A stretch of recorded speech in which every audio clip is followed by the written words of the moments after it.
What? We're in. Okay. Are we? Yeah, we're live. Hello, everyone. How's it going? Oh. I forgot that I was supposed to count everyone in. So that was a great transition. I got just hyped because we're talking about. We're getting pretty good at this, guys. Yeah, we're getting pretty good at this. We're talking about Soul Calibur characters. I don't know if everyone else is a gamer out there, but it was just this samurai who had like these crazy costumes in this game. Every game. Wasn't he a robot in one of them? Or like he had like a metal suit or something like that? Yeah, probably. Oh, who knows what the fuck he is? Probably. He always, times where he was an alien from outer space. Like, he was beyond everyone else's time, so. Yeah, should we should get people. I just want to draw attention to again, just so we can really absorb that Lukasz botched our entry because he was so excited to talk about video game characters. What are you, 13? What's up, everyone? Happy Sunday. Causing a ruckus with the gang as usual. And Yoshimitsu. Last Sunday of September. Wait, what's his name? Yoshimitsu. Yeah, you got it right. Oh, it is Yoshimitsu, okay. Yo, get your Christmas lists ready, guys. Christmas is coming. Shit. Yo, honestly, So I usually do I must be Christmas. Oh, nice. I usually got my Christmas shopping done pretty early, and honestly, Winners, Marshalls, HomeSense, boom. Stop! Legendary. No, those stores suck. Where do you go? Where do you shop for Christmas stuff? Like Amazon, baby. Oh, you support the Titan? You're the worst. I do support the Titan, though. Are you kidding me? You're sending him to space again. He's earned it. He's absolutely earned it. I'm not gonna fight it. It's so easy. I don't have to leave. Right? It's like so easy. And you can wait till like the last week. Exactly. But I do try and put in some effort with my Christmas shopping. I'll do some Amazon stuff. But Marshalls, Winners, I hate. Actually, they have the best candles. They have the best candles. I was about to say, bro. Better than Bath and Body Works? Better than Bath and Body Works. I don't know. I never bought candles from there. Definitely more affordable. They're like 1/5 the price. Speaking of Bath and Body Works, or Bed Bath & Beyond, is that like the same thing? No. Or are those different Not stores? at all. Two completely different stores. No. Okay. Anyways. What about Bed Bath & Beyond? You talking about their shares? No, their soap, bro. That soap that shout out to Alex that he had in his bathroom, like to this day. I texted myself it so I could know the name so I could buy it because it smelled so good. What is it? Like fresh rainwater. Yo, guys. Whoa. It's like so good. It's like so good. No, straight up, guys. You go buy the soap. It's like the best soap I've ever smelled. Soap was amazing. Everyone needs to have that soap in their guest bathroom. If not for yourself, do it for your guests. Yeah. They will be talking about you forever. Yeah. Yeah. I was hyped. I was like genuinely like, after I washed my hands, I was like, whoa. Yeah, this guy literally came out of the bathroom and was like walking to everyone like, yo, smell my hands. And it was like, I didn't know if it was a trick, like he shit on his finger or something. During COVID. But I did it, and I'm so glad I did. I actually did. But the soap is that good that it masks it. Yeah. It's that strong. So that's not the smell of your bowels. I'm gonna leave a review on it saying I actually shit on my fingers and used the soap, and everyone was like, "Wow, this soap smells so good." What Matty actually did is he actually wiped his ass with the soap bar, which is why he was trying to get everyone to smell it. He's like, "You think my hands smell nice? Check this out." Yeah.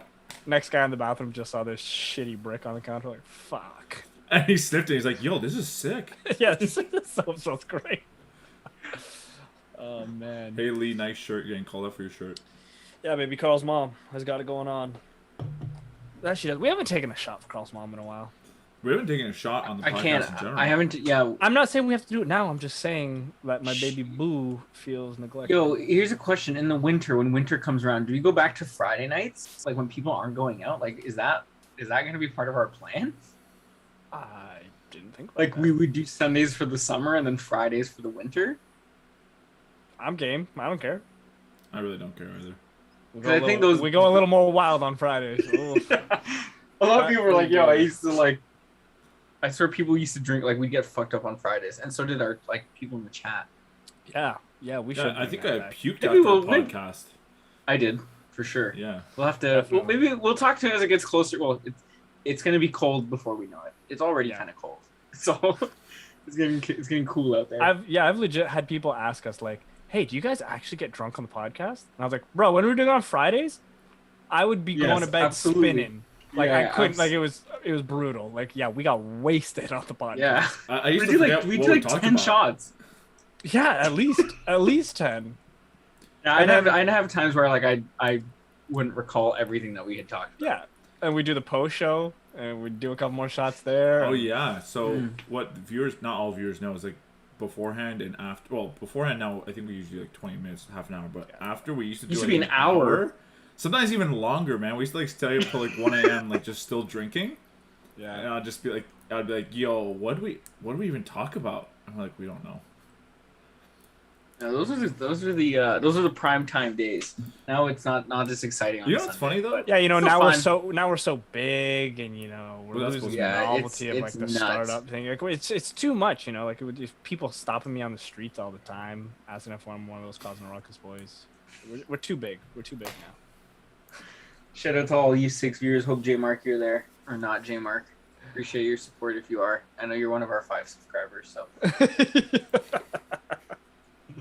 Yikes. What was I going to say? 7. Yeah, we're going to be talking about entitlement this week. I'm very curious to hear what you guys have to say because I actually got a few, not a lot, but a few points around it that. I have a feeling I'm going to go down a rabbit hole that I think Matt's going to enjoy. Lucas, okay. Maybe not, but I actually enjoy this topic. You'll see. Okay. I like this topic. This is a good one. Yo, kudos to Lucas for bringing this to our attention as a topic. Bringing it up. Oh, yo, and I got brought to us by my brother. So. Shout out to your broski. Yeah. Appreciate him. The good-looking Kozarowski. You guys have matured a lot since those early days 6 months ago. 6 months ago. It's true. You know, that's what life is about, you know? Just growing. Fame changes you. Yo, you just... That's it. You know what, depends though? on how you We take had it. we had less technical difficulties when we were drunk. Like, now, like, sometimes we'll forget audio and stuff, where when we were drunk, Yeah. everything was flawless. My internet always sucked. I don't really recall early episodes where your internet cut out. No, really? Oh shit. Your internet was getting wavy. I don't know. Yeah. Why are you yelling, bro? I'm just really passionate about my internet connection. My glasses keep fucking like moving weird. All right, let's jump into then. Let's go with Should we talk about what everyone's drinking first? Oh yeah, you guys. I don't have alcohol this week, or not. I have alcohol, but it's not like I'm not shooting pineapple Ciroc for the whole episode. No way. Not this time. To mix it with some folks. Sure, maybe I don't have like. I don't even have Sprite. If I had Sprite, I'd maybe make a drink, but I'm not mixing pineapple Ciroc with Coke. Ooh. That just does not sound good. I think we just lost a I'm just subscriber. drinking straight vodka out of a water bottle like I'm in high school. Yo, no lies. Like, the reason I can't drink vodka anymore is... I forgot what year it was. It was 1 year I celebrated New Year's in Trinidad, and literally all we drank on New Year's was... We had little water bottles, we'd drink a little bit, and then pour vodka in there. It was just vodka and water. And obviously it wouldn't cut the vodka taste, but we'd get smashed. Then when you're puking, like, there's... Just that... I can't even smell vodka anymore. Fuck that shit. Even good vodka? I don't care. I mean, I could drink a vodka cran and stuff, but like it's not like your go-to. Even Not a a shot. Ciroc? I can't do a shot. Even like smoother vodkas, I can shoot that. Fuck no. As someone I just who don't- likes I don't think I'd vodka, drink it. I couldn't even do that. Just vodka and water. And I used to drink straight vodka back in the day. Now, there's no way. There's no go. What are you drinking, Lucas? I'm drinking the rest of the cans you left here. The bastard. Lemon Life Seltzer. I left a bunch of those at Carl's too. Carl, I hope you're drinking one. Well, we'll see. Yeah, I didn't really have any alcohol either, so I had to just grab a Corona from the fridge. Not bad. No limes? I mean, there are limes, but I didn't want to cut any.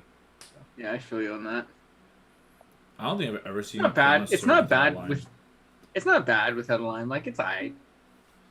I'm not a big beer drinker, but as far as beers go, like I like Corona. Oh, it's so basic. Is that basic? I thought like Miller's would be. Like Miller's what? Like Miller's or like MGD Miller's? Because there's like Miller's and there's like Miller's Genuine Draft, which is what people call like MGD. Both. I have no idea what the difference is, to be honest with you. I'm also not a beer person. I don't think I've had just regular Miller's, but MGD is obviously pretty good. Fair enough. Right, Let's jump hear into it. joke of the week, shall we? Lee, it's your week. Let's I know. hear it. Yeah, I know. So much of the joke is more of like my, technical advice. Like, my computer was a little slow earlier this week, so I painted it black, hoping it would run faster. Now it just doesn't even work. Yeah, no? Jesus. I don't know if I'm allowed to laugh at that. Yeah. I can get in serious trouble. Yeah, you would. God damn, dude. Well, this is our last episode. It was great. We did a great run. I'll play dumb and just assume and just tell you, like, I didn't know that, you know, painting your computer would make it faster, you know? So kudos to you. I'll drink for that. Yeah, play real dumb to it. Real quick before we jump into the topic, I just want to address Carl's post there. He says he's gonna bring the tequila because I left a bottle of tequila at Carl's house. He says he's gonna bring it to Jits and we'll do some shots before class. Bro, bet I'm down. Let's do a shot or two in the parking lot. See what happens. And drive home. Oh, are you kidding me? I'm By the end of the Jits, cops. that shit's sweated right out of our body. There's no way. No, I'm saying would you then drink it and then? What, shots after class? No, that's I will get fucking ruined if I do a shot after class. Before class, though, that could be fun. Anyways, carrying on. So entitlement. Let's see. Do you guys? Okay, where do you want to start with this? Let's start with the definition. Sure. Like Google. So definition: believing oneself to be generally deserving or privileged for special treatment. Yeah, that's fair. So where do you think the line is? Do you think it's a thin line between entitlement and expectations? Yes, I would think there's a line because I think that to an extent you should feel entitled to, like, for example, you know, being able to. I feel like I'm entitled that if I go to a restaurant that I can have a good time with my family and like someone's not going to be obnoxious and like, you know, ruin your experience. I think that's a fair, like, to your point, it's like an expectation, but like as a patron, I am entitled to that. I think there's levels of expectation or entitlement that exist. That's fine. Like, or that's good. Especially like when kids are growing up, I think there's a level of entitlement that you want them to have as they learn, but you don't want to overdo it so that they grow up being like someone that would be like, oh, this person's like so entitled. You know what I mean? I do think it's important to teach that, though, that there are things that you deserve, but to an extent. Like, it shouldn't be at the expense of other people. Is really how I think it would be a good way to look at it. Okay, going to your specific example, though, like you said, as a patron going to a restaurant, you think you're entitled to a good time with your family that would not be interrupted. Would that be entitlement? Like, I'm just let's put up a scenario. Someone 2 tables over from you is being really obnoxious and cussing and stuff, and it's just like, like, you know, like, I've got my little sister here or something, whatever the case may be, that makes you feel awkward. Do you think, like is that a question of entitlement, or is that just an unfortunate scenario? You know what I mean? Like, this is where it's like it kind of goes hand in hand with expectations. Like, there's an expectation that's set that, you know, this is how it's, you know, scenarios are going to be handled. I think, like, as a whole, there's like the social expectation, and I think by default, because of that we're by default entitled to that experience. No, does that make sense? Because you're a paying customer. Sure, but then don't they also have the entitlement to be as loud as, like, they're enjoying themselves because they're also paying customer? So what's you know, like, where's the drawback? Like, where's that line between acceptable and unacceptable? I would think it's because your experience is then impacting the experience of other people around you. Is when. How many times do you think we've been culprits? Oh, you're culprits. He said, how many times do you think we've been culprits? And I'm gonna be honest. Actually, like, that mannerism thing in, like, social, like, not social settings, like, where, like, we're just, like, chilling at home, but, like, more so out and about in restaurants. I actually don't like being, like, the loud ones. Like, I like yeah, but talking, having a good time. But, like, I don't think I've really been on the side of being that loud, obnoxious person at a table during dinner. Yeah, I don't think we've ever been, like, over the top. No, I don't think so. I suppose an example would be, like, I know for sure there was time, at least years ago, where we went to a friend's cottage and we were all by the pool, and there was a whole bunch of family and stuff. But like we were jamming, we were doing our own thing, we were playing music, and we were playing loud rap music with a lot of cussing in it. And I remember just being like, "Yo, guys, maybe we shouldn't play this stuff because there's kids around." And we did. I'm pretty sure we stopped playing it. I don't remember, but I'm saying is like, is that a case where we're on the other side of the coin? Like, would the other people feel it? Yeah, 100%. So people would think like, look, these guys are so entitled. They think they can just do whatever the hell they want. You know what I mean? Yeah. So I see it two ways, because like if you, let's say you go to, and we actually ran into this problem. So we're at a private beach, and we were the first ones there, literally the only ones there. We set up to a corner so we wouldn't be disturbing people, and we played music. We didn't play it super loud. We played it like for our area where we can hear it comfortably. We're not like blasting it. It had swear words and stuff. And then people came, like I guess like some families came. One family came right on the beach. Yeah. Came specifically, sat beside us, and then complained about our music choice when there was tons of room. And at that point, I'm like, well, why'd you? Like, I get it. Like, we're in an open area now. Maybe we'll tone it down. But why did you specifically have to come to us when there's tons of room? If there was no room left and you had to come to us, sure, we'll change the music. But if you sat beside us and instantly turned to us and said, "Hey, change the music," to me that's kind of like, who's in the wrong there? Yeah, that's a tough one, eh? Because I'm in both camps for that. Like, I like being on the beach, and like I'm here for the beach. I'm not here to be at a bar or club listening to music. Like, if anything, maybe I'll put in earbuds, but like I'm here to enjoy. Right. But I'm also in the same camp of like I'm here with my friends. Music adds a vibe.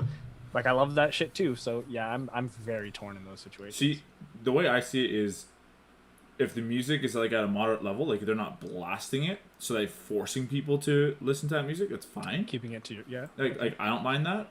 Sure. Especially at a beach. But if, there's no room left, like it's a packed beach and there's kids around, I will always be the one to be like, yo, let's be a little more censored on our music. Yeah. Right, like, because I don't like being that kind of person where I'm setting a bad example for kids. Yeah. Yes, I'm the same. There was another example of that too, is like when I went on that camping trip that I mentioned, whatever, many weeks ago, that portaging trip. My brother, we were packing all of our stuff. He's like, "Oh, like, should I bring my speaker? That way, like, we have like some music to listen to while we're rowing and stuff, or paddling, I should say." And initially, I was like, "Nah, man. Like, we're going out into the wild. Like, that's the whole point. Is like we're going to get away from all this stuff and just enjoy it." Mind you, I get it when we've gotten to camp and we're chilling out for the night and we play some music. Like, that's a different thing. But like for the journey, like, let's focus on the journey. And I was also like me personally, like I don't care that much, but like we're going with a group of other people. Like, I don't want to take that element away from them where they're out in the wild too, and be like, "Hey guys, look at our music too."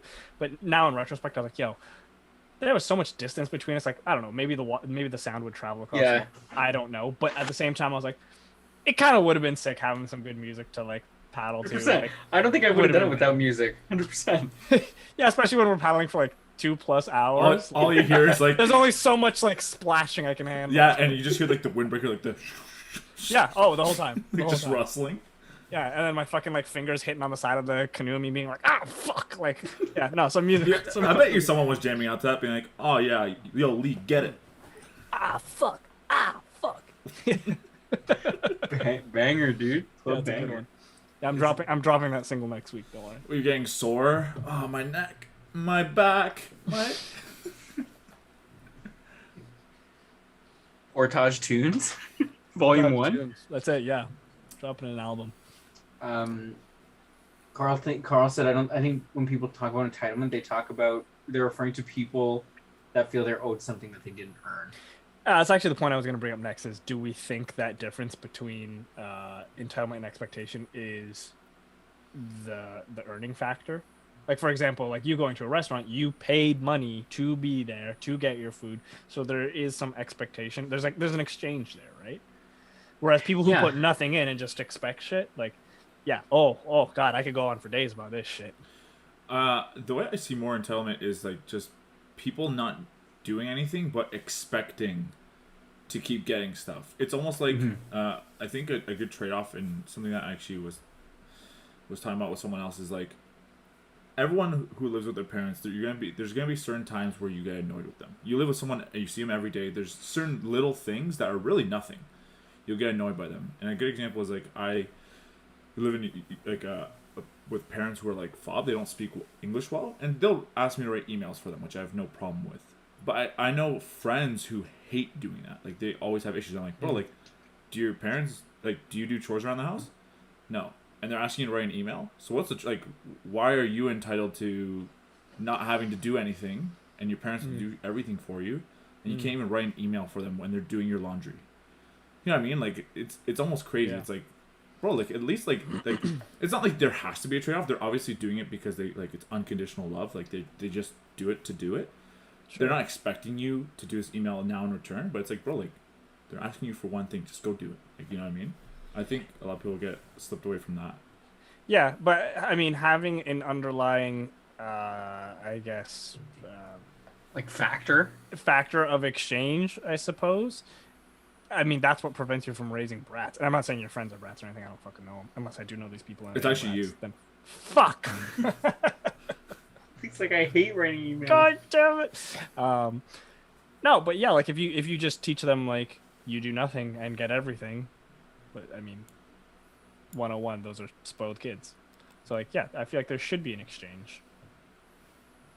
I feel like that we're stumbling on something there. I think that might be the deciding factor between entitlement and expectation.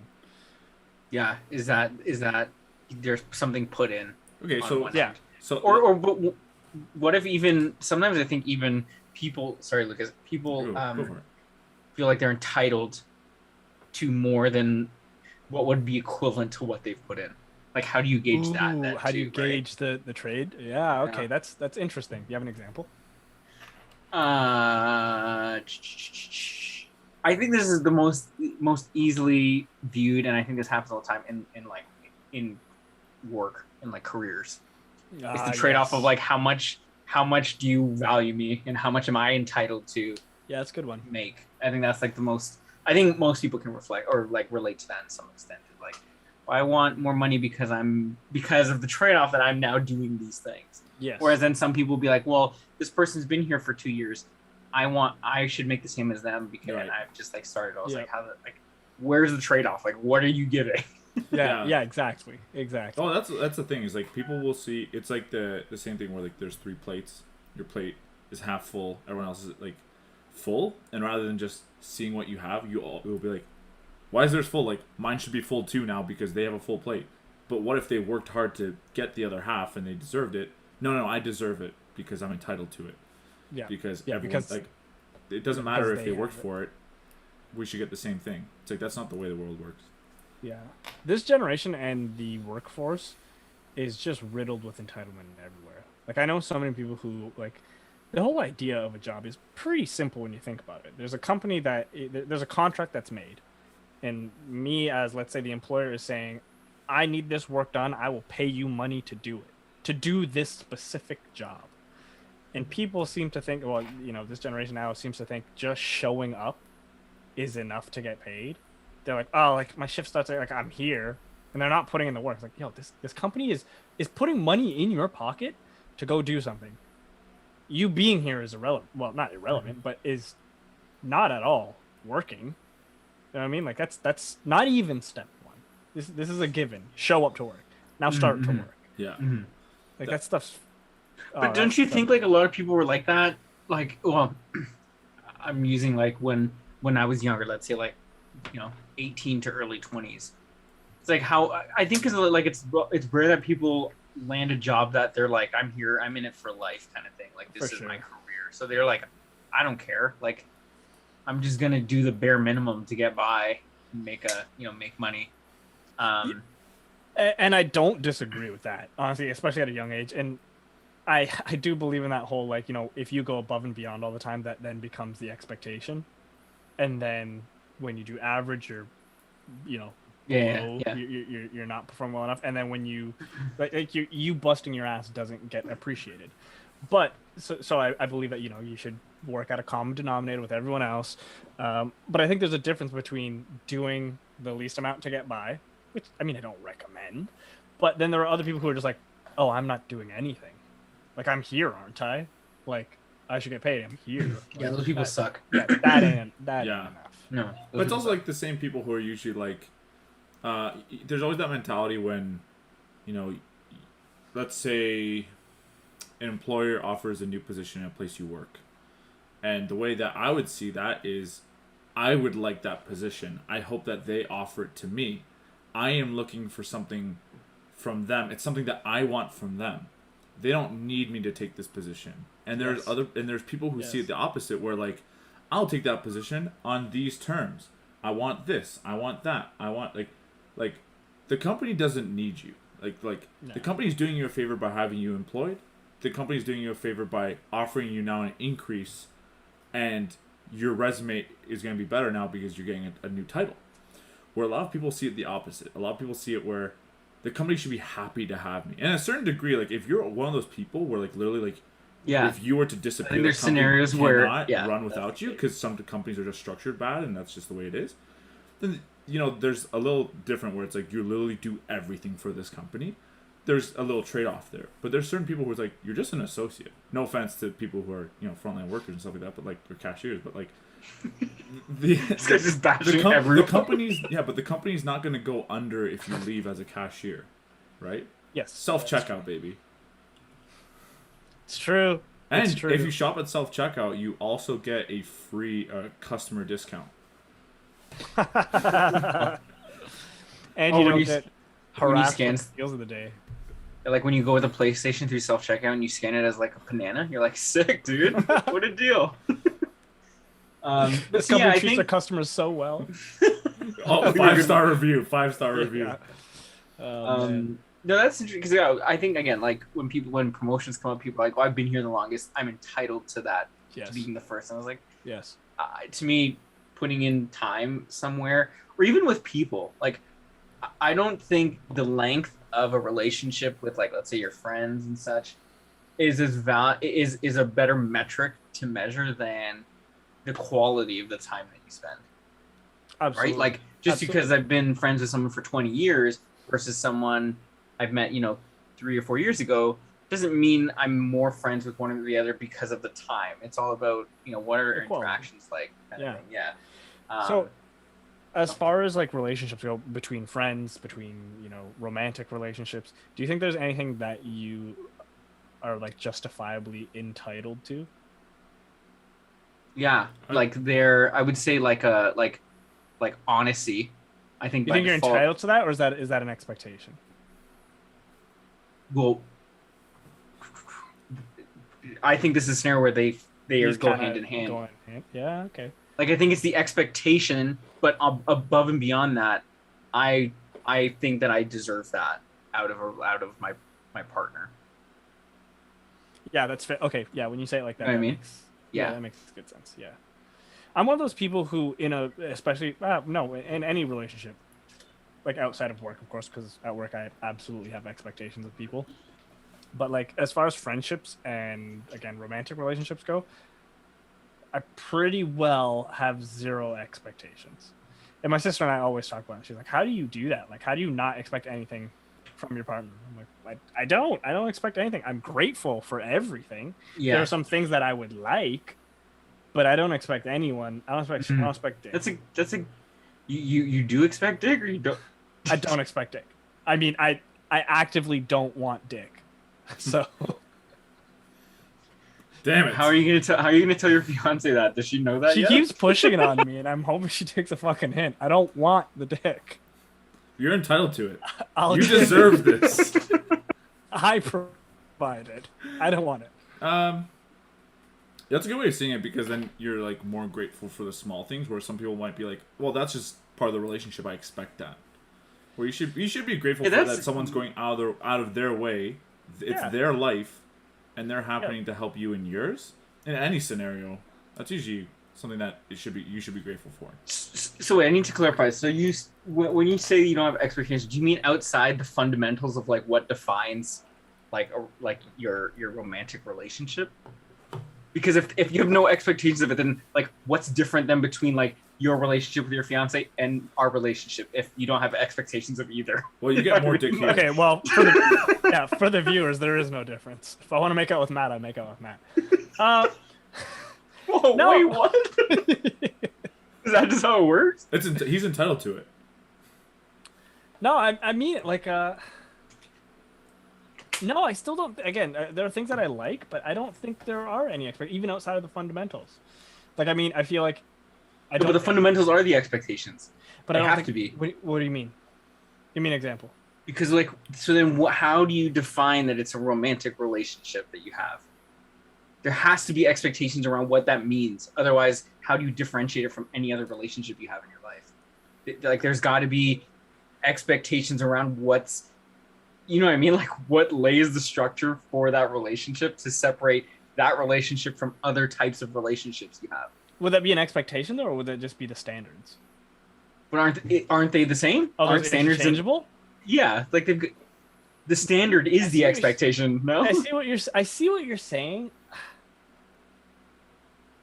But I'm trying to think of a specific example that I expect all the time. Like, let's say you and Emma probably have had the conversation of, this is what I want from us in the future. So you guys have said, you've never ever said like yo, I want to get married or. Oh, okay. Oh, things like that. Sure. So then, when you but then what does that mean? But then what does that mean? But if like, you guys what agree to that, or any certain thing in a relationship, but you're saying like, I want something serious, I want it to be us, then aren't you then expecting it that's you and them? Not a third party. Well, maybe. I see what you're saying. But the reason why I don't see it as expectation is because to me, those are things that I would like. Mm-hmm.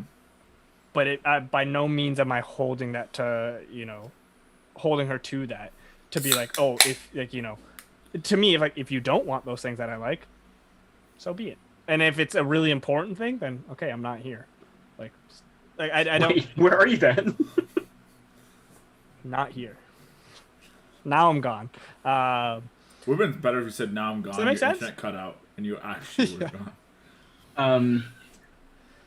No, because then, like, there just has to be, like, core expectations or standards that you have then for your relationship with your partner. There have to be. Again, okay. So, for example, and you tell me if I'm right on this, I assume one of these core standard expectations that you speak of, one would be being faithful and loyalty, right? I mean, this is what I mean. It depends, because what have you set or discussed as the expectation for that? Because for most people, I'd like to say, yeah, it's like monogamous, but there are some where it's not, and that's okay as long as it's the expectation is met, right? It's communicated. But it's like, so what I'm asking, if you're saying you don't have any expectations, how then is your relationship between you different than like the relationship that we have? No, I see what you're saying. How do you like separate? Have you ever talked to your significant other about being monogamous? No. No? No. Then let's hook up. I've been trying to tell you, bro. Like, you just said you didn't want the dick. You're very confusing. I want to give the dick. Lucas is obviously the bottom. No, but with the difference, and I see what you're saying, and I think it really does. It's how you slice it, because let's use this faithfulness and monogamy as an example. I don't expect that of, again, that's something I like, but I would not expect that of my partner. Okay, sorry. In the sense of us being in a relationship, like, yes, if you want to be with me, there has to be monogamy there. So if she wants to be your that's your expectation. So that's what I'm saying, is it depends on how you slice it, because yes, I see what you're saying now. But also I wouldn't hold my partner to that. And I wouldn't expect that of him. I'd be like, hey, if you want to go sleep with another guy, go sleep with another guy. But no, so you expect it, but I won't be here after that. So like I don't hold them to these standards and be like, you have to do this. Like, no, go do what you want. But to have a relationship with me, yes. So that's why I'm saying I see what you're saying. But then you can basically end it because you were entitled to feeling you were entitled to it because you feel that you're entitled to that. I agree. So now it's broken. So now it's ending. So you have this expectation that entitlement, though? I would say so. Yeah, I would say you're entitled to. Oh, right, because you deserve it. Yeah, the way you phrased it before is, I think, the way you need to. You've set the expectation, and I think that in a scenario like that, you're entitled to feel specific feelings if your expectations are broken, right? Yeah, no, that's a great way to put it. So then, I suppose there are things that you feel entitled to. We're just getting mixed signals. And I think there's a lot of things that you are entitled to that when you say it like that, like you don't realize that. Yeah, I'm entitled to this. You know what I think? Sorry, go on. No, sorry. Say before we get too far off the topic, I think there's some good comments that have been made that we should call out. Sure. I know we do a chat break later, but I think we might go kind of all over the place with this one after. So Coagular on Twitch said, so there's no such thing as unconditional love if all relationships have conditions. What's your take on that? Ooh, okay, sorry. Before we do that, I do want to talk about that because that's actually really good. But again, just I agree with you, but then I start to go back a little bit. Again, if we're just going off of the definition that Lukasz read of entitlement being something that you're owed, sure, I agree with you guys. But if we're also going off of what Carl said is something that you're owed that you haven't earned, then I would go back to saying in a relationship. I wouldn't say that second. Sorry, Carl. That's not a definition. I think that's an interpretation of what entitlement is. Yeah. Yes, which I correct me if I'm wrong, but are we all on the same page? As that's the type of entitlement that we often refer to. So I'm not saying right now. Yeah, there's going to be different. I think when it's used in a negative tone, people are speaking of when people are overly entitled. Right. Yeah. Yes. Okay. Fair. Okay. You want to call it a bunch of these other comments before we move into talking about what Coagular said? Sure, because I think that's a juicy one. Go ahead. Yeah, so Emma said LOL what in caps when we were talking about how, I guess, I don't know if this was about the dick thing or not. It was. It was. Is that what it was? Yeah. Okay. And then Carl's freaking out because basically saying that you guys have the green light to be polyamorous. We do? Like me and... Well, it does seem like that. Yeah. I mean, you always have the green light to do that, but then it can just end a relationship. So, yeah, do what you want, girl. But I ain't gonna be here. Kind of splitting hairs, Lee. Fuck you, Carl. No, I'm just kidding. That's not fucked. Yeah. No, I love digging into these kinds of conversations. Split hairs. A B. So yeah, so let's go into this unconditional love then. So based on that there's obviously there again, like we said before, there's underlying technically conditions for why, like, yes, because this person is, my child and I want them to have the best life that they can, like I'm gonna give them what I can. But then again, is that the expectation? And this is what I mean. I was saying in the early years, I think it's important to make sure your kids understand that, or give them the feeling of entitlement to an extent, so that they know to do things for themselves. Because when you grow up, like, you're gonna hit a point where it's like you have to be like fend for yourself, right? Like, right. There's things you need to go, like, be a go-getter and go get the things that you think you're entitled to. I think there's just a line of when you cross it that you then by society are a dick, because like, oh, you're so entitled because you want all this shit for yourself. But I think it's really like, I'll leave it there so I don't go too off topic from the whole unconditional love thing. But I think ultimately there are unconditional love then would just be you love that person no matter what the expectations and I guess the levels of entitlement that you have to provide are. Right? Does that make sense? Yeah, no, I'm with you. But I disagree. I do think that this guy just flipped the... No, what I'm saying is, like, I understand what you're saying. I understand what you're saying, but I don't agree with it. Like, I do think there are people who, no matter what, you will love. And I'm with Carl on this. Like, I think parents and kids, yeah, like, no matter what my kid does, I don't even have any, but I could just tell based on how I feel about my nieces and nephews. Yeah, I don't like. I think I'm gonna be in their corner no matter what. And I agree with you in the sense of you want to build that, like, that go-getter attitude and stuff. Those are all ideals, but let's say it doesn't work out. I don't think you're turn your back on that. No, I'm not. I'm also not saying that, like, I hope to God you I'm don't. not gonna love my kids unconditionally. Like, I'm just pitching from the as idea. As soon as his kid like shits his pants for the first time, he's like, "Yo, that's a no for me, dog. I don't know about that one." Fuck out of here. You do your laundry? Do you do your own laundry? Like, I'm not washing those pants. You have to wash it. Every time he comes back from work, he's like, the kid didn't even greet me? Where's the trade-off here? There's conditions to this. Exactly. No, and I definitely believe in I do believe in the concept of unconditional. Like, I can understand rather like what that feeling is, because I think I have those feelings towards like my parents. I understand what they've done for me. Is that a contradiction of itself? Because like, do I feel that way maybe because I know what they've given up for me? That's you know what I mean? Like, is maybe that then like everyone's take of. I think dogs are the best example. Dogs, I think, unconditionally love.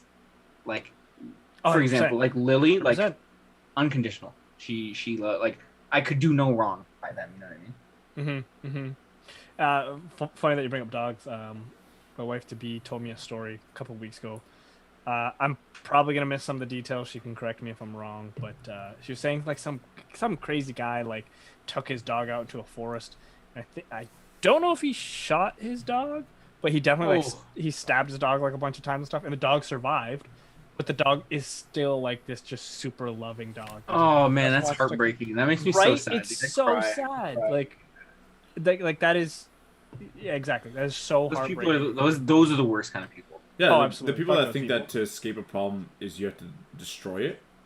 It's like even like those murder mysteries. Especially with animals, because animals can't do anything. Like, you know what I mean? Like, there's no communication. Like they didn't ask to be in this. Like, yeah. That's heartbreaking. But yeah, I thought that was insane. That like you'd expect some serious trauma, and that dog doesn't trust people at all anymore, and just like snapping at everybody. But no, apparently that dog was just like, love me. Oh, that stirs such an anger in me. Like, how could you do something like that to like some like a pet or even like when it happens to like kids, like how to someone that like looks up to you like that, like that's just nuts. Yeah, like honestly, like there are times too, like when my own dog, Uncle Phil, the French bulldog, dog got stabbed multiple times and shot in the head. So sad. And survived. And survived, right? That dog's a fucking tank. Like it's all the power of love, baby. It is. Yeah, that's it is. Why do you think Cupid can have a bow and arrow and fly? Yeah. So strong. But no, what I was saying is like even my dog, like there are times where like he'll annoy the shit out of me. Like there are some times where like he'll get into the bathroom, he'll tear up a bunch of toilet paper, and like I won't even really do anything except for like grab him by the scruff and like throw him in his crate to like show him a little punishment, or like I yell at him and stuff. And he gives me a look at him, it's like, yo, you pissed me off, but like I love you, bro. You're pretty fucking cute. Like I'm sorry, all right. So like like to go even further than that is like, god damn. I'll punch him if he asks for it, though. If he like specifically says it, like if he says the words, if he says the words, I'll do it. Hit me, bitch. Yeah, yo, if you sound like that, fuck, night.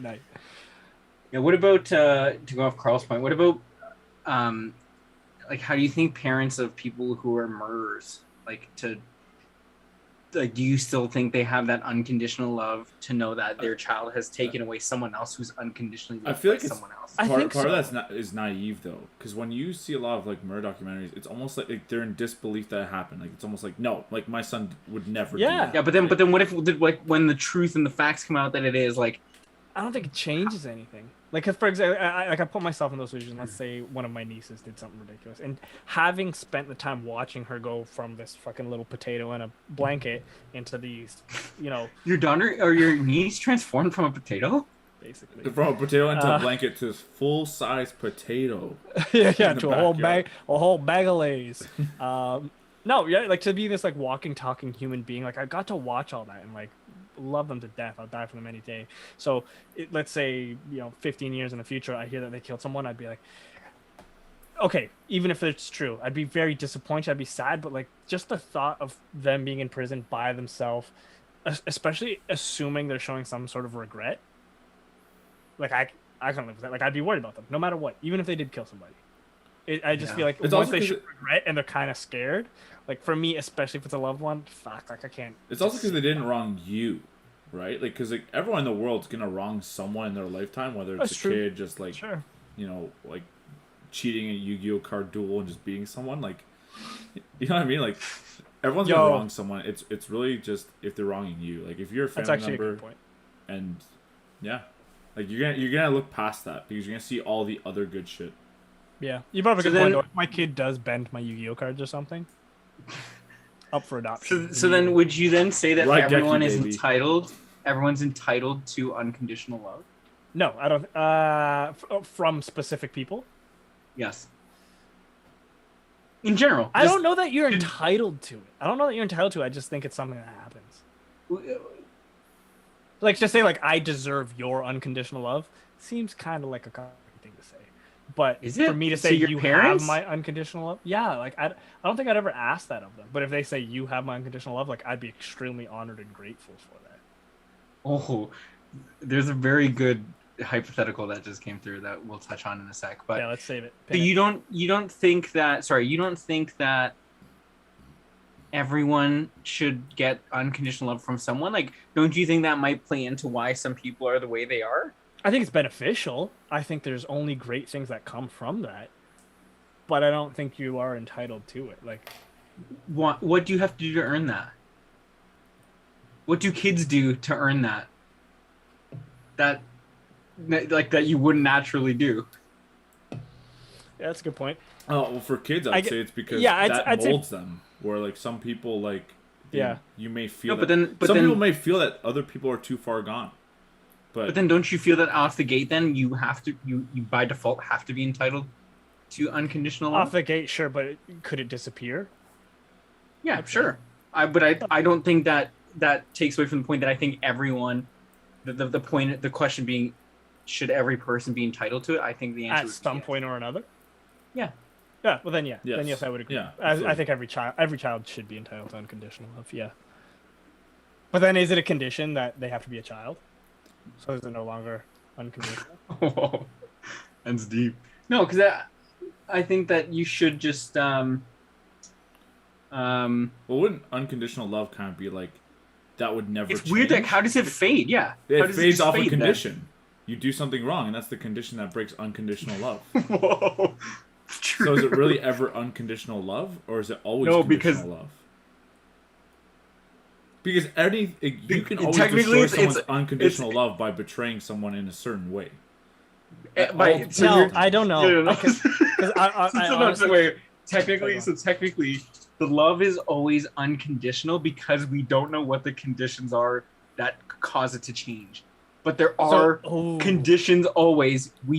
You may never experience them in your life with the people you have this relationship with. But technically, I guess there are conditions. Maybe you just don't know what they are. Whoa. So then to go back, conditional love. Fuck. Yeah. So to Luke's point, maybe there isn't really a thing because it's conditional. In the sense that, like, most of the scenarios, like, at least, reflecting on the ones you have in your life, like, I don't know what the condition would be for that to break. See, like, I mean, we then need to define love at that point. Oh, that's so fucking God! When it came out of my mouth, that's paying. What is love? Paying for my sushi. That's fucking simple. Yo, when the server drops off my sushi at a table, I instantly have unconditional love for that server. Yeah. Right. Until they spill water on my shirt when they go to refill. Well, there's your condition. Well, there's your condition. There you go. Yeah. No, but no. What I was gonna say is, like, I genuinely believe, and maybe I'm wrong. Maybe it's just me feeling entitled. But I feel like no matter what, and I literally mean no matter what, anything under the sun that I do, to some degree or not, my mother's gonna love me. She might be hella disappointed. The problem is you don't know. Like Carl just made that point. You don't know what you don't know because you don't. Like, I understand what you're saying. I can picture that. Like, I couldn't picture what I could do to sever so that my mom didn't love me that way anymore. But I'm sure there is something that could be done. Like, take your mind to the darkest places. I could take myself to the darkest place, and I still think, like, again, I think my mom would be very disappointed in me.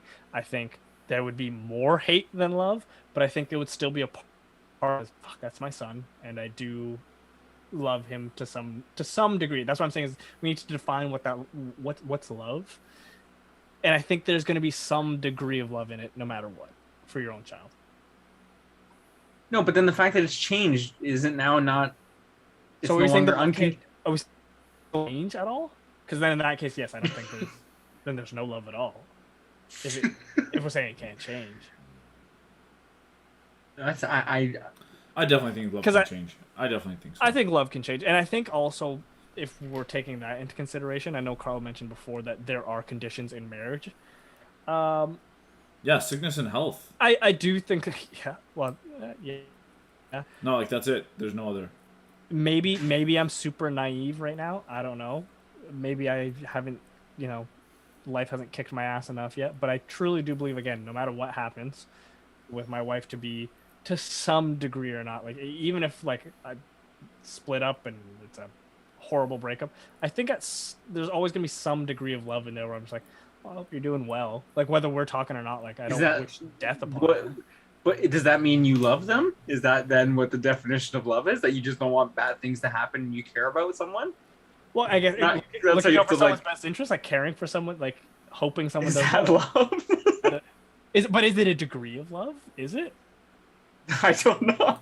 I don't know. I guess it depends on where it started from. Yeah, because I do agree that. Sorry, I want to say that I think love and levels of love can change. What I mean is, does the term unconditional love means that it never changes, or like unconditional love just changes how it's perceived? You know what I mean? Like that's more what I was saying. Not that love can't. I obviously agree that love, like how you feel and how you love, can change. But in terms of the word or the term unconditional love, wouldn't that be like it never changes no matter what? That's why it's unconditional. So let's say you did your scenario and you said your mom would just love you differently. Then is that still then unconditional?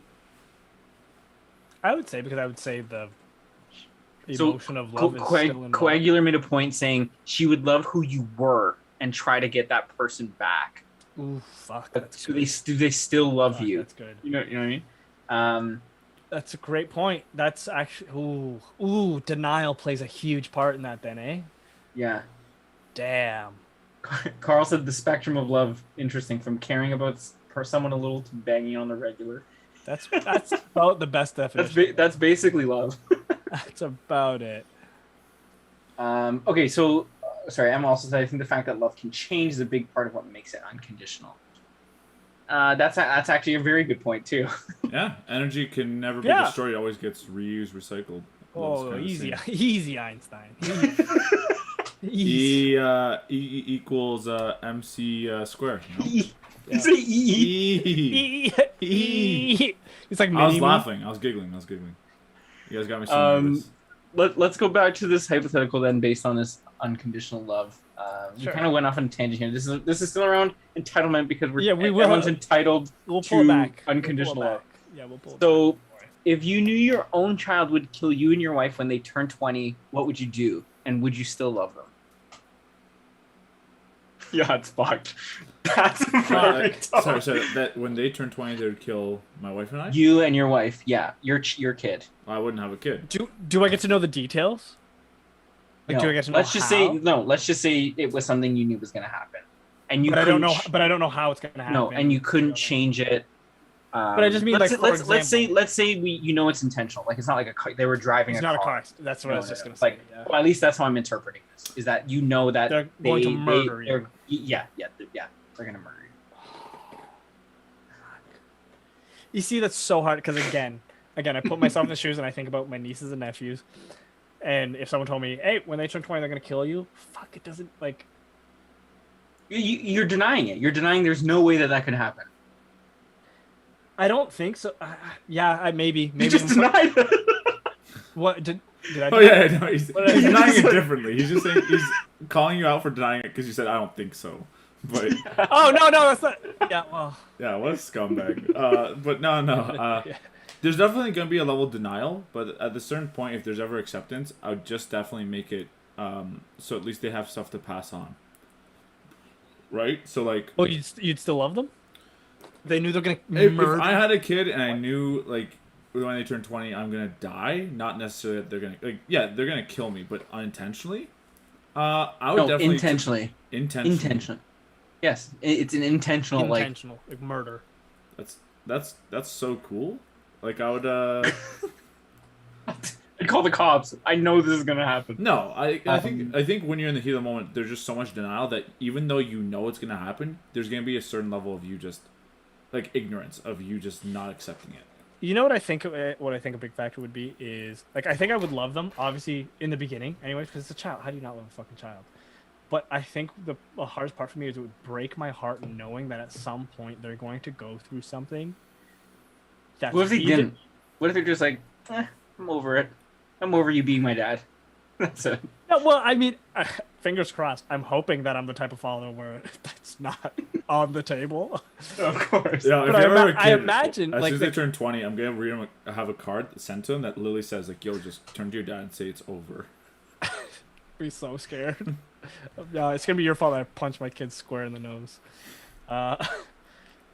Yeah, no, I think that's the thing that would break my heart the most is knowing that at some point, like if I'm looking at this 2-year-old kid who's walking and trying their best to talk, that would kill me to know, well, literally, but would kill me to know that at some point they're gonna go through something so dark and traumatic or whatever, maybe they just have a mental condition, something happens that they think it's necessary to kill me. Like that, I'm not even afraid of dying at that point. It's just like a damn kid, like.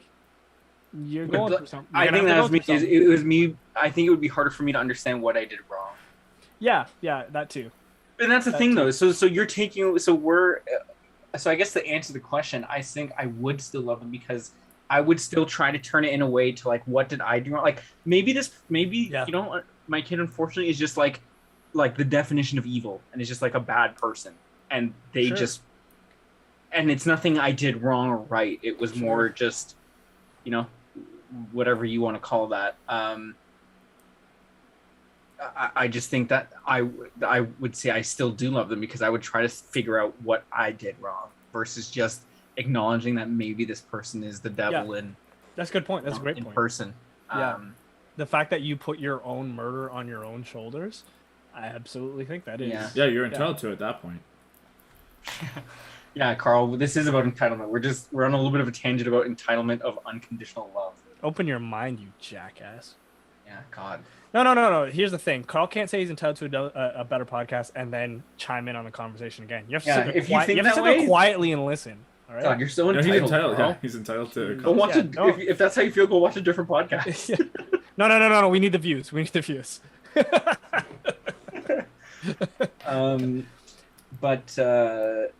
Yeah, that was a really good one. Appreciate that question. That was a good question. Thanks, bro. Okay, I want to take this to a very relevant in current entitlement specifically? Entitlement, yes. Okay, yeah, let's do that. Sorry, boys, I'm taking us there. I don't care. We'll see what you guys think. Black Lives Matters. How entitled is that group? Oh, it's so hard for me to. Sorry. Let me clarify. I am not using the definition of something that you are inherently owed or have the rights to. I'm talking about what people assume in a negative way. I'm fucking digging myself in the grave right now. But I mean, like, when you feel you're owed something that you did not earn. So give us an example. I think they are very entitled in a negative Can you give an example? Like, are you talking about like the group and the protesting? Like, what specifically about the movement in general, or the group? Like, I'm specifically talking about the group. Yeah, I'm specifically talking about the organization, but I could be open enough to talk about the movement as well. There's interesting points there as well, but I'm just saying, like. Yeah, give us like a specific example to kind of to steer the conversation. Slavery is horrible. Yes, slavery was a bad thing. Everyone agrees. Slavery was abolished. There were some forms of reparations, whether it be the forms of affirmative action, things like that. Okay, great. Let's say reparations were never paid. Okay, which is largely the case. Why do people who had absolutely nothing to do with it feel entitled to get something out of something they never experienced? Okay, so to dovetail off that as well, and I'm not going to put us off track too far, but also people who have nothing to do with it, why are they, like, I guess, suspects of it? Like, white people, as a white person, sure, I know for a fact I would be pointing at saying that you are, like, I am to blame for slavery because I'm white. And therefore, I see. People who are not relevant to that part anymore are saying that they're now victims, even though they were never victimized for this part. You could say that, yes, they had family members who were victimized by it. I had family members that were victimized by it. But they are now saying they are owed. Kind of like where you're going off of. Yes. So it kind of goes both ways. Where like not necessarily being the victim, but also being like the perpetrator. Yes, correct. Because it goes both ways. If you're a victim, that means someone's a suspect. Right? If you're a victim, someone has done you wrong. Right. So it always points the fingers two ways. I'm the victim. Now someone has to be to blame. Yeah, absolutely. Are to blame.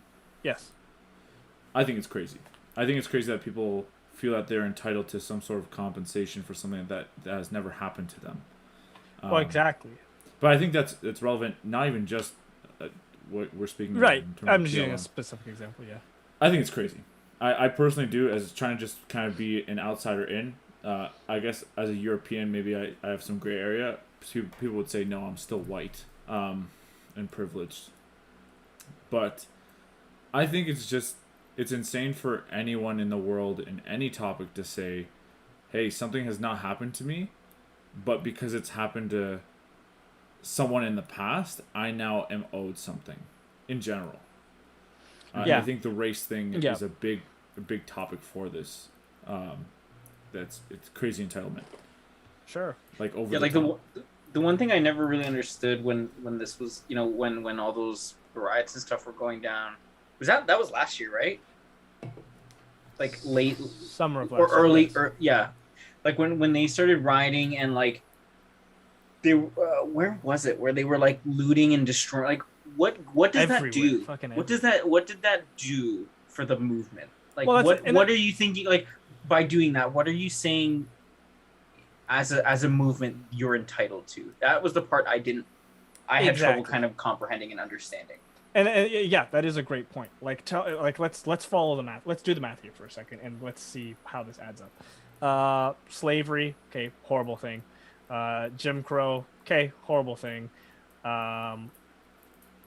Black man gets killed. Thing. Oh, smash. You cut out a little bit. Where did I get cut out? Black man gets killed. Yeah, black man gets killed unjustly.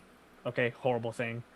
Somehow equals smash Nike's windows, take some shoes. Yeah, I don't understand where that comes from. You're cutting out, so I'll probably have to recap this for you. No, but like following that train of kind of what happened, and even with an important thing with even what's happened, like with all the police incidents that have occurred that make the news since the whole thing, is whenever there's minorities involved, I feel like it's always immediately flagged as a racism, being driven by racism. Right. Before any other details, you're good now. Before any other details come out about scenarios like this, I feel like it's always resorted to, it was an act of racism because there's a minority involved, and the police were, or the perpetrators were white.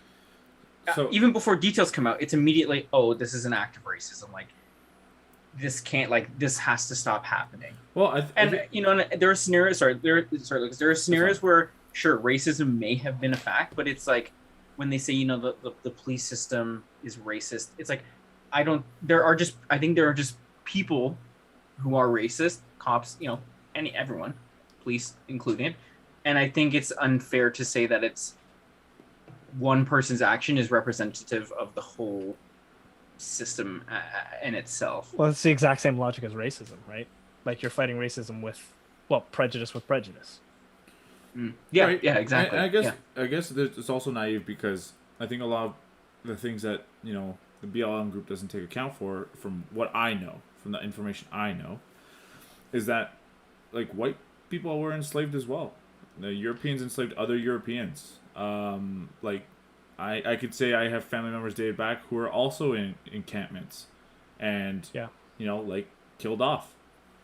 Like, I'm not going to then seek compensation from Ukrainians for backstabbing my culture. Yeah. It doesn't really make sense because we've obviously adjusted our morals from them. Then there's more laws from them. They're on. Acceptance is different. Our culture is completely different. I'd say just to take off one piece of information, like let's say a title. And I think the bigger problem is too is like you'll see the title of, hypothetically speaking, black man gets killed by white officer. What if that white officer had another backup officer who was black, who was also trying to disarm the subject? Now let's say that person who was shot was trying to attack him. No one's gonna read into that part. No one cares about that part. It's all Everyone headlines. cares about that headline specifically of one color killed another color. Well, yeah, the media's to blame for all that shit. So anyone who takes the media too seriously is doing themselves a disservice. But I feel like that's what most of that is. I feel like most of that is misinterpretation. Everything. It's all about marketing and 100%. 100%. Power of social media reigns king in the information world. Even if we don't look at, the media's agenda and the propaganda, just circling back to BLM specifically, like, okay, I'll give you an example. Like, they're begging for reparations for shit that happened pretty well centuries ago. Stuff that they never experienced, and now they want payment for it. For anyone who doesn't know, like, my family came from slavery. And in no time, like, if I just look at how my family has progressed,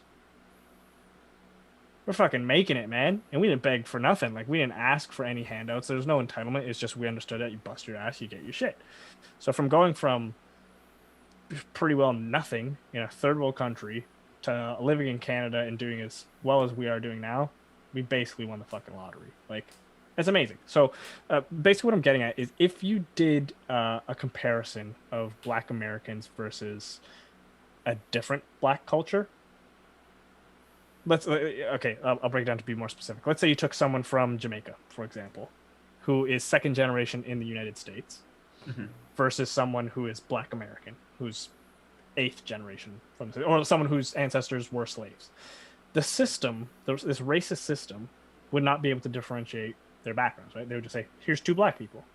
So if the system was racist, it would treat them both the same.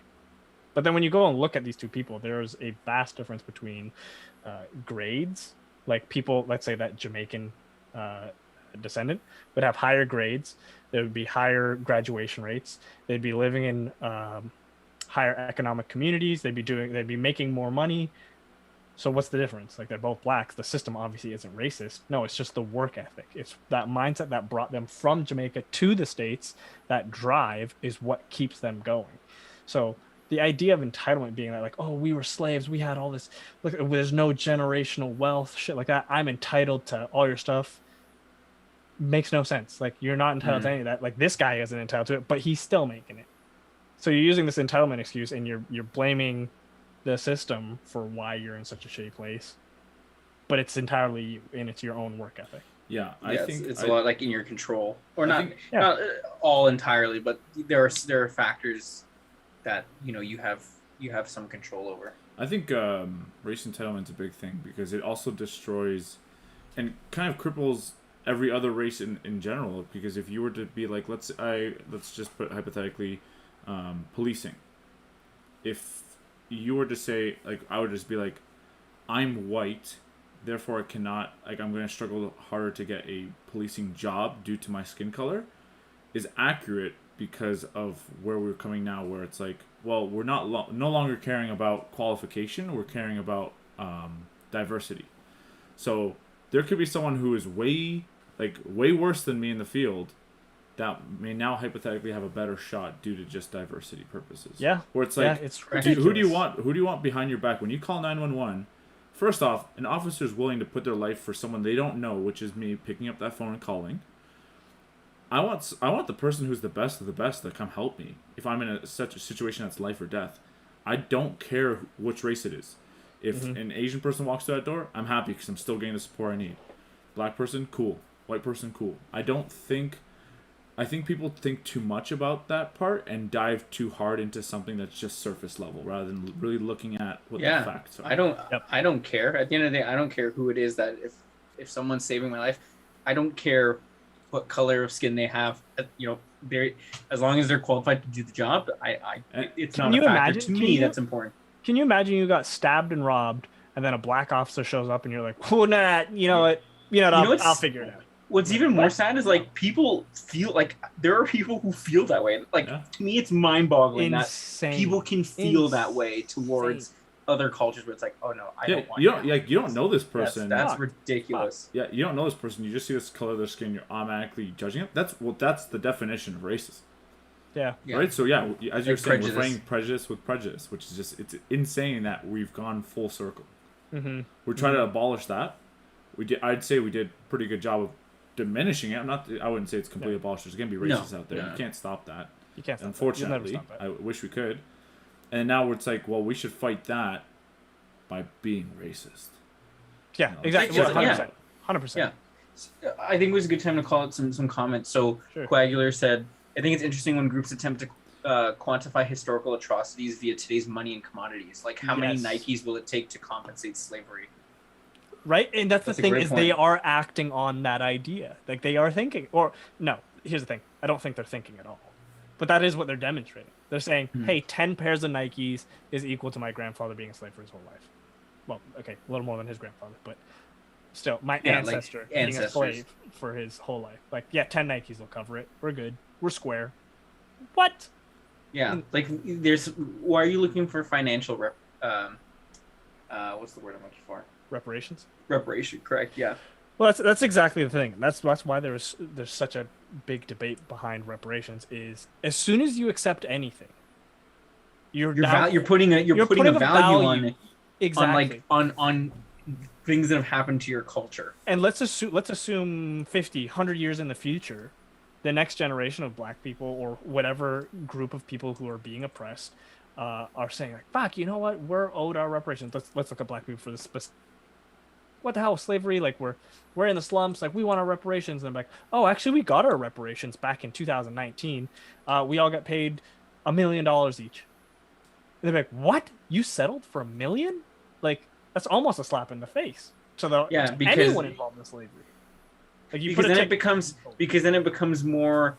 How is what's gonna be, or the change is gonna impact my life and my quality of life? Yes. And the other thing too that you're selling or that you're saying is there is a ticket for slavery. Slavery is a horrible thing unless you pay me $1 million. So now you're selling it, which is Do you think it would be almost classified as entitlement when we ever have to put so a good example is we had BLM, ALM come out specific to races, and then groups saying behind that, well, it's not specific to race just because it's labeled that. It's a fight to level out the racism. Where it's like, well, if we're having these categories, it's obviously not to be inclusive. It's specified. It's still segregated. So I would as soon as you put a race in it, I mean, because then it gets the opposite treatment. Where if you were to say, let's say I hypothetically said, all lives matter, right?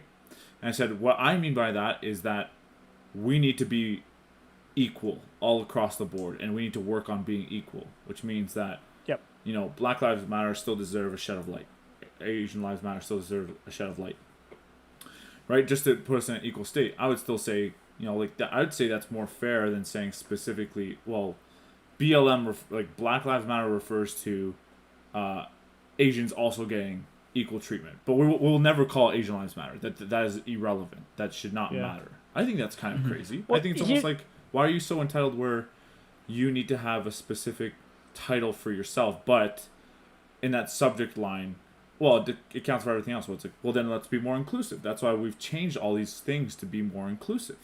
Yeah. Right? Police officer, not policeman anymore.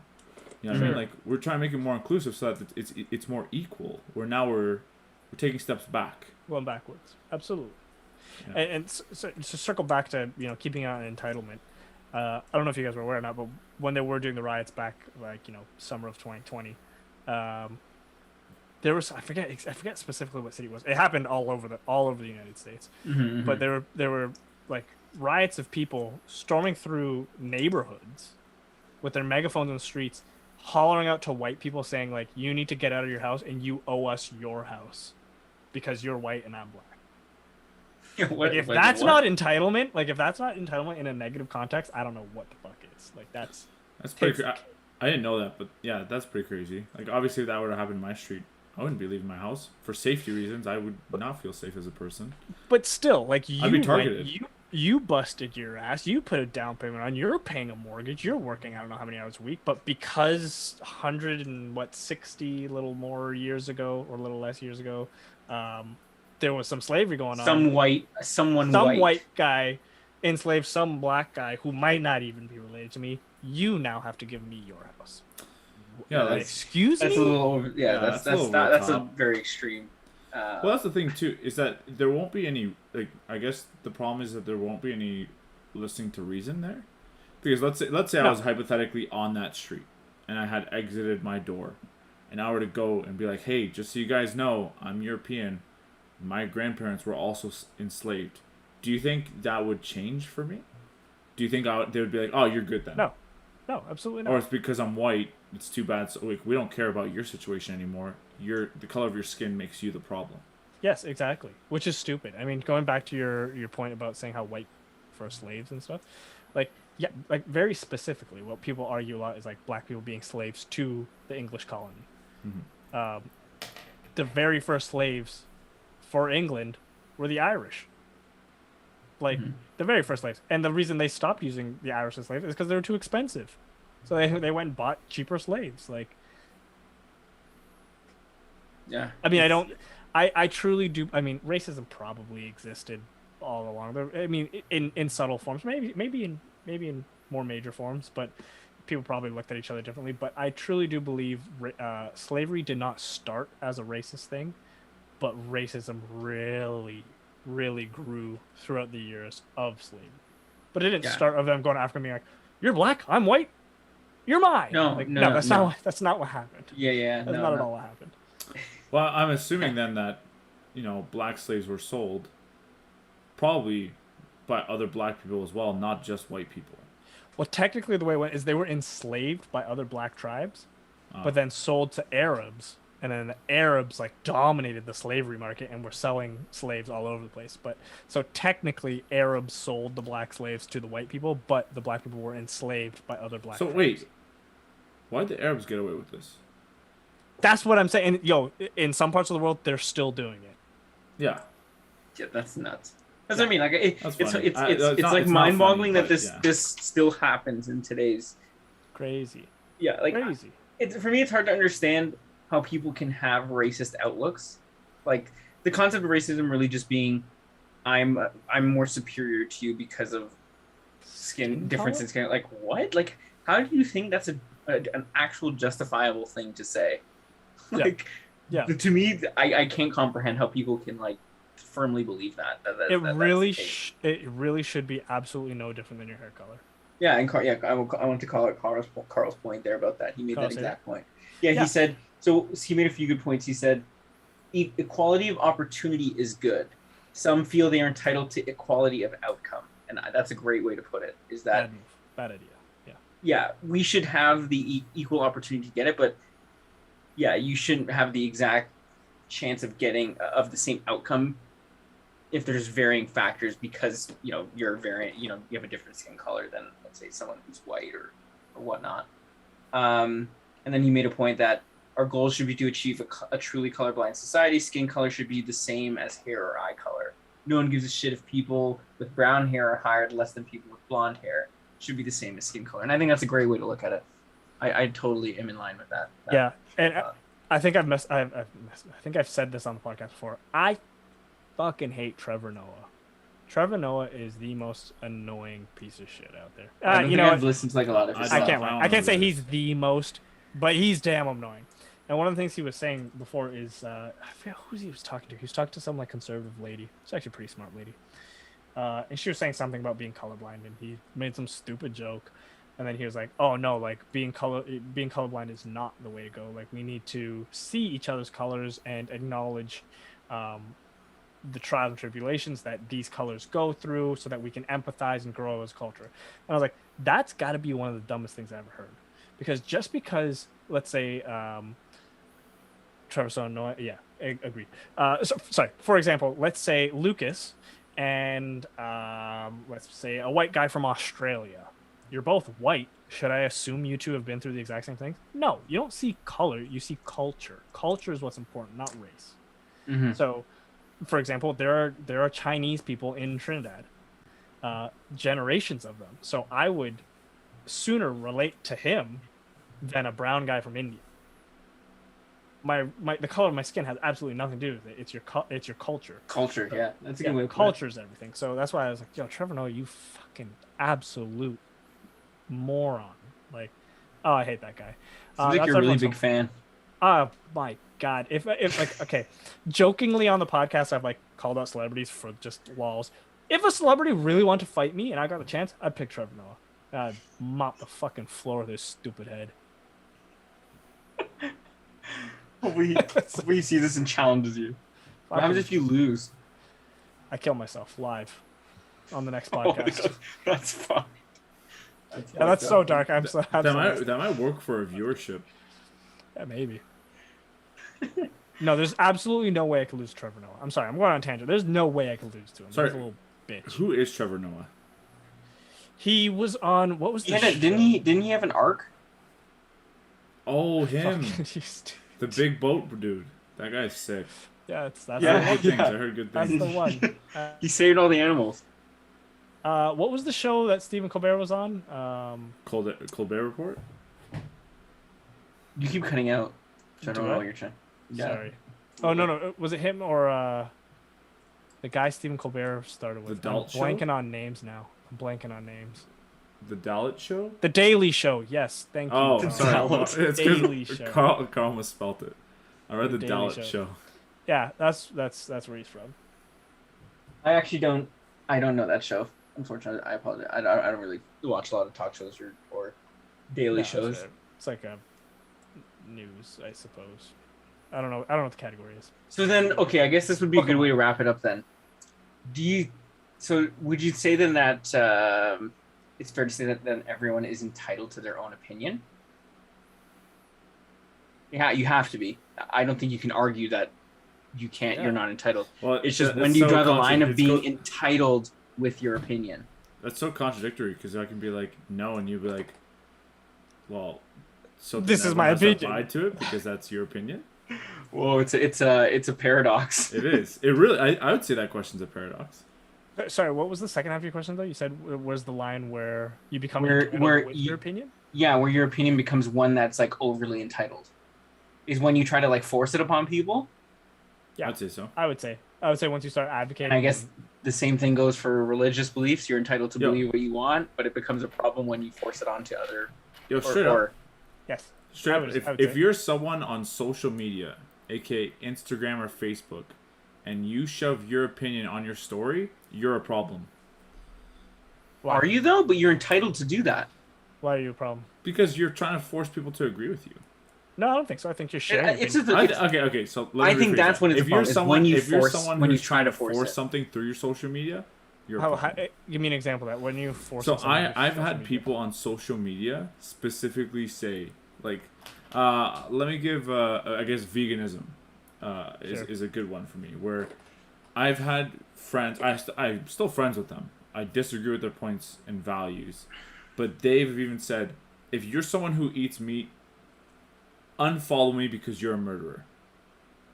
Or if you're someone who supports eating barbecue and there's meat involved, you are a piece of shit. Like you're a lowlife. So you eat barbecue? I don't think that's being entitled though. I don't think that's being entitled. You don't have to like you don't have to listen to them. You don't think so, I would say that's a certain point where like they are entitled to thinking that they're almost above and beyond everyone else who eats meat.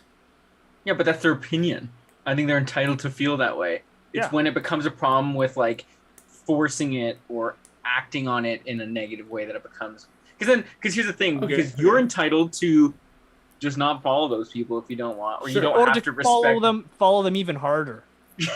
Comment on everything they like. Okay, yeah. So you like those posts, comment on it. Yeah, leave little rib emojis. Oh yeah, that's fair.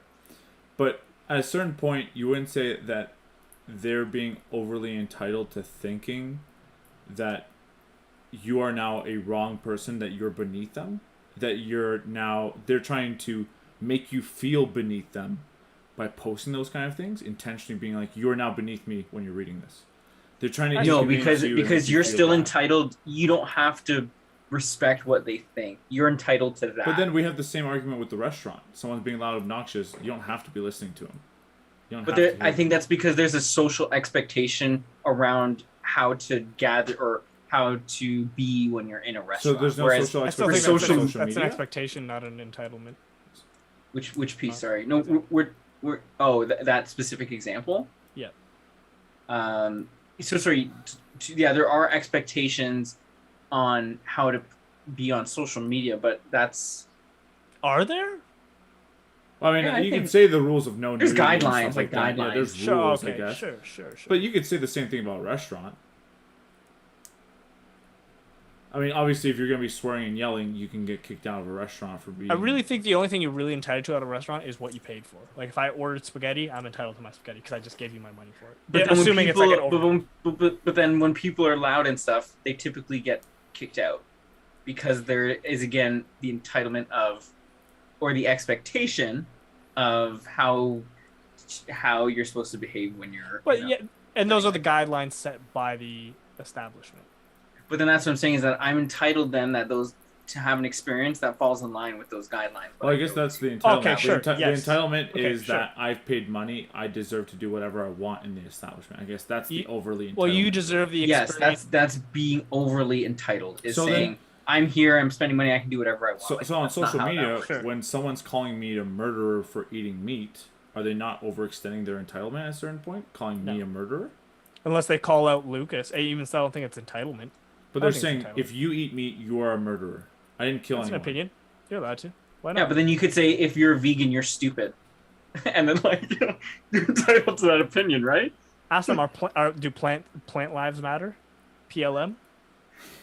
That's what I mean. Again, because it's like, everyone is entitled to feel and think and speak about how they like. Those are our rights, I guess. Like, what are those called? Anyways, we have rights as Canadians and in most cultures to express your freedom of speech. Civil liberties? So sure. But my question will be then, let's say I were to say, I post on a status saying, if you eat me, you're a murderer. How's that different from someone saying, you are white, you are a slave owner? I still don't think it's entitlement. I think that's ignorance.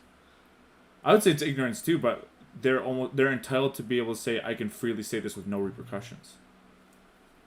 That I'm not, even though I'm hurting people, it shouldn't matter because I'm entitled to my own opinion. So I think people stories and then run away and shy away from any sort of conflicting arguments. Yeah, those guys fucking suck. Don't put it out there for people to see and then be upset when someone questions you about it. Yeah. Still don't know if it's entitlement, but I think you're a fucking loser if you do it. If you're gonna put something out there, defend your point. Right. Do you really believe in it or not? And I know we all know people who do that. They'll post something controversial out there, and I will specifically call them out on it, and then they just fucking shut it down. Well, what the fuck's the point? You just want people to pat your back, or do you want to take a stand? If you just want people to pat just because so you're entitled to make a point, and then as someone who sees that, you're entitled to challenge it or not even disregard it if you want. Those are all things that you're entitled to doing, I think. Sure. You see, there's a lot of, I think what's going to be confused about this podcast is we're operating on two different definitions of entitlement. I think we all know when we're flip-flopping between them, but this could get... Yeah, overly entitled, which is, again, the negative, and just what you're entitled to as a person. Right. Yeah, which you are rightfully entitled to. Right, because you can say that you're entitled to not follow them. Yeah, I get that stuff, too. Yeah, and I want to call it Coagulator made a good point. Ideally, everyone is guided by common culture, not rules. Rules say freedom of speech. Culture says someone may slap you, and that's a great way to put it. Sure, you're free to say what you want, but there are repercussions to what you say. Yeah, that's a great point. That's a great point. You're entitled to your opinion, but you're also entitled to the backlash you may get for having those opinions. I think is a good way to put it. Yeah. And that's it. That was a bit of an interesting one. That kind of went. We had a good tangent there on unconditional love. I think that was a really good. I think unconditional love, though, we still talked about entitlement, though. Even though because it was a point of what you're entitled to. Yeah. Again, we're gonna end off with a one thing we're all thankful for to close off the episode. Yeah. Does anyone have I'll anything go they want to first. say? I'll go first. I'll change it up. Say the same thing. The past 2 weeks, no, the past 2 weeks I said the same thing, and I'm gonna say that. Lucas, you know, did you mute the? Oh, you muted yourself. I muted myself. I muted only myself for just a second to yell at my door. That's fine. Yeah. Oh, okay. Just very quickly, you know, I'm just grateful for transportation, you know, and doing this. Shut the fuck up, dude. I am. Oh my god. No, I'm grateful to be able to have conversations like these where I don't feel like I have to step on my that I'm like really walking on eggshells. Yeah, you're entitled to freedom of speech. To a certain degree, but yeah, like where like I can have a conversation about stuff where I don't feel like right now I'm being judged for it. Like I just want to be able to ask questions about stuff where I just generally want to know. So I guess it's good that you can be able to do that here, where there's certain people out there who, honestly, people who are super famous, like everything you say will get pinpointed and then posted. Who knows? Maybe one day people will post us having these conversations, and then our careers will be over. Good game. What you mean? I want to say that I am thankful for having the ability to sometimes not have a whole lot of stuff to do, like for, you know, being able to have a day where I don't have to do a whole lot, because I know there's some people who, you know, they're going 24/7 because they got to make it, you know, live to make it. And I'm grateful that I'm in a scenario where I don't have to live in a life like that I'm constantly working to make it, you know what I mean? Grateful I can like kind of like wind down, take time down. I know not everyone can. Yeah, that's solid. I am definitely appreciative and grateful for my health. I'm one of those guys. Okay, so first things first is like, I've got bad knees, my hip. You're always what are you grateful for? My health. Yeah, I know, right? Like I have tendonitis in my elbows, but at the same time, like I still get to go out there and do jits as often as I want, and you know, I'm gonna toot my own horn. Not the best by no means, but I'm pretty fucking good at it. So if we ever roll, I know where I'm attacking your knees and your elbows. You fucking bitch. But on top of that, I'm one of those little bitches. Like if I get a cold, like right now, I feel great. I feel like I'm at 100% health as far as like illnesses go, and I take that for granted sometimes. Cause like I'm that little bitch that when I get a cold, I fucking hate it. Like even if it's just a stuffy nose or that like itch in your throat and your ears, like I'm like, oh, I give anything to be 100% again. Like I hate this feeling, and then your nose gets all chafed because you're fucking just blowing your nose all the time. I hate that shit. Yeah, you don't realize how grateful you are for not having a cold. Just how fucking great it is for even having a nose, bro. Yeah, sure. So until now. No. Oh. Why is it white? Why is it white? This guy's Michael Jackson. Yeah. Just want to call out before we leave, Lucas. Are you saying you're grateful for the safe space? I think so. Lame. I think that's for what you're now. trying to say. And then jealous bitch. You gotta push them together when you say it. No, don't tell me how to do it. I'm entitled to my own way of interpreting how to say that. So. Can't challenge that, can you? It's been a pleasure, everyone. Thanks for coming, and I always appreciate it. We'll see you guys next week. Bye.